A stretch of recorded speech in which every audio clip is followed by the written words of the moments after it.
Luc Lagamouché, bonsoir. Bonsoir. Vous êtes journaliste à la rédaction nationale et vous revenez de Tunisie. Vous avez réalisé plusieurs reportages, dont un que l'on va voir dans quelques instants. Bonsoir Tahar Benjelloun. Bonsoir. Merci d'être avec nous. Vous êtes poète, écrivain, prix Goncourt 87. Vous avez écrit en 2011 L'étincelle révolte dans les pays arabes. Chez Gallimard, vous avez suivi de très près toutes ces révolutions et notamment la première d'entre elles, la révolution tunisienne, qui a été le point de départ de cette immense vague de contestation, mais aussi d'espoir. Aujourd'hui, où en est-elle cette vague? Où est passée l'étincelle? L'étincelle est continue parce que la révolution se poursuit, elle a des moments difficiles, mais en Tunisie, ce qu'on constate, aussi bien en Égypte d'ailleurs, c'est le début de la défaite des islamistes. Les islamistes sont en défaite dans plusieurs pays, mais ils s'accrochent encore et ça va être très dur de vraiment arriver à réaliser la révolution telle qu'elle a été rêvée par les véritables démocrates, par les jeunes ou les moins jeunes qui voulaient vivre dans un pays où la dignité et la justice existent. Donc vous ne dites pas que les islamistes ont d'ores et déjà volé la révolution? Ils ont essayé, si, ils ont fait un hold-up. La preuve, ils ont été au pouvoir en Égypte, en Tunisie jusqu'à aujourd'hui, hier, il y a maintenant un compromis un moratoire. On va faire une espèce de parenthèse pour sortir le pays de la crise. Mais en Égypte, ça a été ils ont démontré leur incapacité à gouverner et leur incompétence à vraiment être des hommes d'État.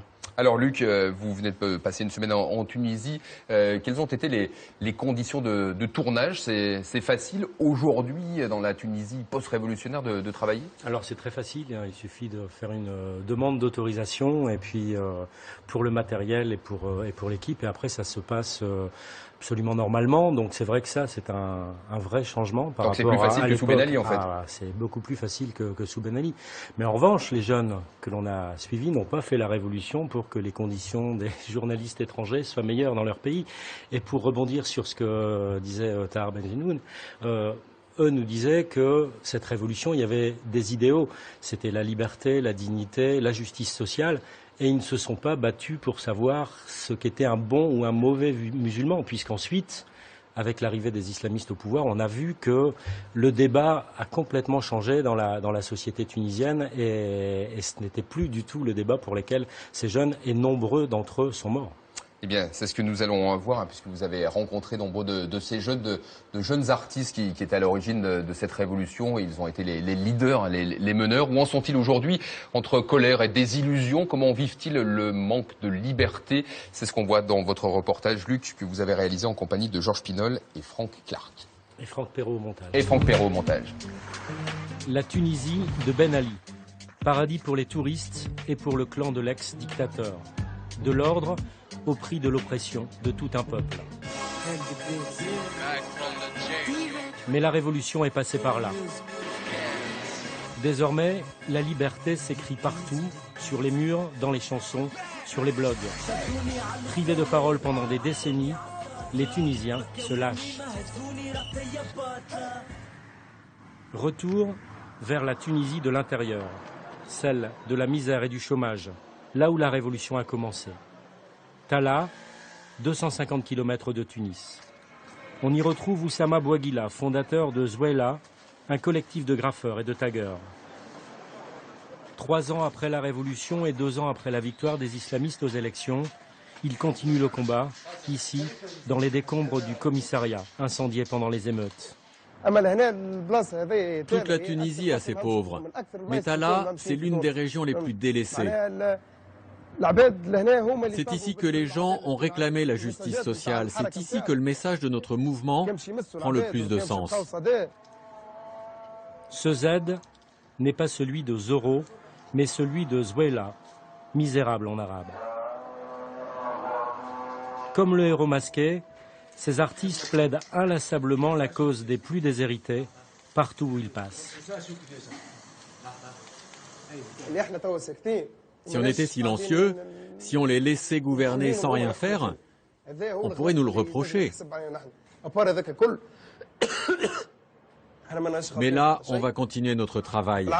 Et on va continuer à user de notre parole libre. On va continuer à militer pour la Tunisie de nos rêves, pour que tout le monde ait ses droits. Le pauvre est un mort vivant. Les pauvres exigent la justice sociale.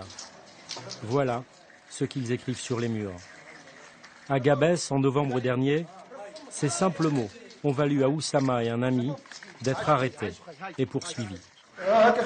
Ici, à cet endroit précis, c'est certain que des gens se sont fait molester. Et ça continue à tabasser dans les commissariats. Moi, par exemple, après le 14 janvier, après la fuite de Ben Ali, j'ai été arrêté 2 fois. Et les coups que j'ai reçus étaient les mêmes qu'avant la Révolution. La bande d'Oussama est à Tala, invitée par l'Association des familles des martyrs. Ici, le 8 janvier 2011, une semaine avant la fuite de Ben Ali, 6 jeunes sont tombés sous les balles de la police. Rached fait appel à Zouela pour égayer le jardin d'enfants avec ses fresques pleines de couleurs et de sens. Ça lui rappelle aussi l'époque de Bourguiba et sa jeunesse. Dans les années 76, on est arrivé un jour avec un groupe de lycéens. On a marqué une phrase qui nous est restée dans les mémoires, que le seul combattant suprême, c'est le peuple. Et pour ça, on a été punis pour quelques mois de prison à l'époque. L'histoire bégaye. Sur cette vidéo, filmée au printemps dernier, manifestation de soutien à Oussama.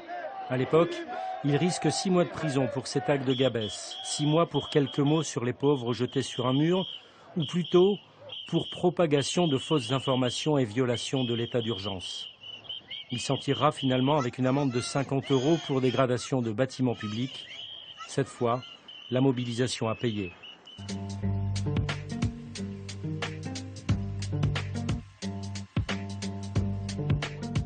Depuis ma naissance, pratiquement, je vis dans une dictature. C'est la pensée unique, c'est le consensus. On n'a pas le droit de penser autrement ou de s'exprimer autrement. Avant, on était obligé de chuchoter si on voulait parler de politique. Maintenant, on peut le dire haut et fort. Oui, il y a un changement à ce niveau-là, mais il y a toujours des tentatives de réinstaurer la peur, de remettre le flic dans la tête. Et les vieux réflexes, ils reviennent, quoi. Nadia, plus connue sous son pseudo Willis from Tunis. Ses premiers dessins, elle les fait sur les barricades. Depuis, son chat activiste commente l'actualité tunisienne. Nadia écrit dans une revue satirique, dans un livre, Chronique de la Révolution, et bien sûr, on la retrouve sur Internet. Après la Révolution, ça a été une explosion. Tout le monde s'est mis à s'exprimer, tout le monde. Je ne parle pas uniquement des artistes ou des intellectuels ou des journalistes. Non, tous les Tunisiens, tous les citoyens, dans les cafés, dans la rue, tout le monde s'exprime, à la radio, de partout. Ça va être dur, quoi, de se taire à nouveau maintenant qu'on a goûté à ça. Filmé ici par une télé privée, Weld El-15 a goûté à autre chose. Il est au service des urgences. Arrêté par la police après un concert, ce rappeur termine à l'hôpital avec 3 autres artistes à l'affiche avec lui ce soir-là. Ce qui s'est passé, on a reçu des coups dans le fourgon de police. Clé et moi et un autre rappeur, même un DJ qui était là. Ils ont continué à nous frapper au poste. Et ce n'est qu'avec l'arrivée du directeur du festival que les coups ont cessé. Les policiers sont des chiens. Diffusé l'an dernier sur Internet, ce clip a d'abord valu au rappeur 2 ans de prison pour outrage à fonctionnaire, atteinte aux bonnes mœurs et diffamation, peine réduite en appel à 6 mois avec sursis.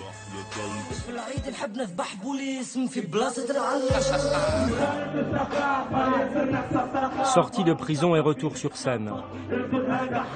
C'est la première fois que Weld El-15 chante ce titre en public, sans le refrain sur la police.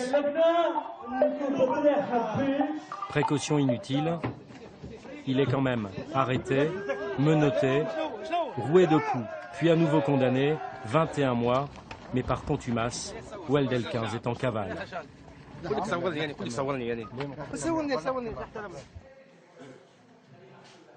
Malek, rappeur du groupe, Armada Bizerta nous emmène dans un studio de la capitale. Son propriétaire, Najib Habibi, en t-shirt bleu, sera arrêté quelques jours après ce tournage, puis libéré sans aucune explication. Le petit monde du rap est décidément dans le collimateur. S'il n'y a pas un changement radical d'un système, la rupture avec les institutions, avec une certaine brutalité policière, avec une institution juridique qui opprime, qui est complice avec la police, ça ne va rien changer pour nous. La contestation doit continuer dans ce sens-là. Concert à la cathédrale de Carthage. Une affiche pour libérer Jaber et un comité de soutien où se retrouvent Malek et Nadia. Jaber Majri, 7 ans et demi de prison pour avoir publié sur Internet des livres sur l'athéisme. Son dernier espoir, la grâce, que lui refuse jusqu'à ce jour le président Monsef Marzouki. Certains se permettent, comme M. Marzouki, de menacer les opposants de potence et d'échafaud. Et d'autres du gouvernement à place incitent à la haine, incitent à la violence et au meurtre. Ceux-ci ne sont pas inquiétés, alors qu'un petit gamin de Mehdi, un petit village qui est d'une famille de pauvres gens, un père pêcheur, une famille vraiment dans le dénuement le plus total, il est en prison depuis 1 an et demi. S'il restera en prison, ça veut dire que cette révolution, cette révolte des jeunes est totalement avortée.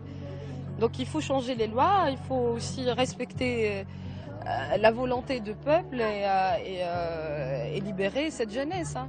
Depuis la révolution, on n'arrête pas de voir des procès contre les jeunes qui ont fait cette révolution. Et c'est honteux, c'est honteux. Lina est la blogueuse la plus médiatique de Tunisie, la plus protégée aussi. Une escorte permanente, depuis qu'elle figure sur la liste des 20 personnalités à exécuter, établie en août par les extrémistes salafistes. Pour autant, Lina ne change pas ses habitudes. Rendez-vous au palais de justice avec l'avocat de Weld El-15 pour parler de l'affaire du moment et retrouvailles avec des têtes connues venues soutenir un copain qui passe au tribunal. Moi, je ne dirais pas que ce sont seulement les artistes qui sont jugés aujourd'hui, mais les jeunes en général, ceux qui refusent de baisser les bras et continuent à dénoncer ce qui se passe en Tunisie. Le code pénal tunisien et le code de procédure pénale est le même depuis le protectorat français. Ce n'est pas depuis l'indépendance, mais c'est depuis le protectorat français. Ni Bourguiba ni Ben Ali n'ont eu à le changer. Et il est répressif ? Et il est très répressif. Il faudrait plutôt un code des libertés aujourd'hui en Tunisie. Il faudrait des lois qui protègent les artistes. Réprimer la contestation de la jeunesse, emprisonner quelques artistes et activistes, faire planer la menace sur tous les autres. Presque 3 ans après la Révolution, les islamistes et le ministère de l'Intérieur n'ont pas changé de méthode.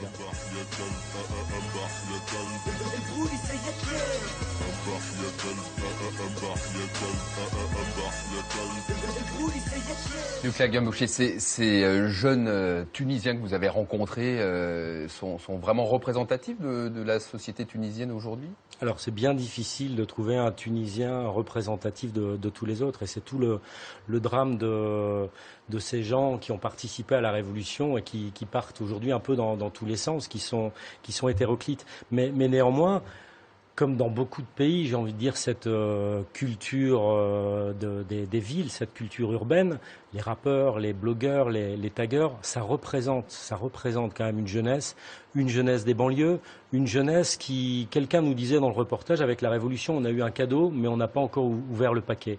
Et ce que eux nous ont dit, et qui est assez étonnant, c'est que cette impression que la Révolution leur a été volée, eux l'ont et se demandent qui est en train de les pourchasser. Parce qu'ils ne sont pas sûrs du tout que ce soit les islamistes, parce que les islamistes sont empêtrés dans des problèmes institutionnels, politiques, économiques, et ils se demandent si ce ne sont pas les revenants, ceux du ministère de l'Intérieur, qui n'ont pas quitté forcément tous leurs postes, si ce ne sont pas eux qui les ont véritablement dans le collimateur et qui continuent à les harceler. Mais en tout cas, tous ces jeunes se sont battus, pensent à ceux qui sont morts.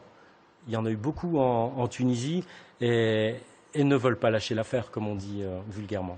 Car Benjeloun, la Tunisie peut-elle échapper à une situation à l'égyptienne ? En tout cas, l'armée n'est pas importante en Tunisie. C'est plutôt la police. C'est la police. Et là, les islamistes de Nahda, ils ont compris qu'il ne fallait pas passer par l'étape égyptienne. Alors, ils ont fait des compromis. Ils vont maintenant négocier pour la constitution s'est arrêtée. Ils vont essayer parce que le parti islamiste Ennahda a enfin accepté de discuter avec l'opposition laïque pour mettre en place des élections bientôt. Parce qu'il ne pouvait pas faire autrement, parce qu'il y a une chose, c'est que on le voit un peu dans le reportage, il y a une réelle présence du peuple, par les jeunes, par les artistes, par beaucoup de gens qui manifestent tous les jours et qui reçoivent des coups de la police. La police est féroce en Tunisie. Elle a continué comme avant, hein, elle n'a pas changé de méthode. Et donc, la Tunisie, je pense, j'ai un peu d'espoir pour la Tunisie plus que pour les autres pays.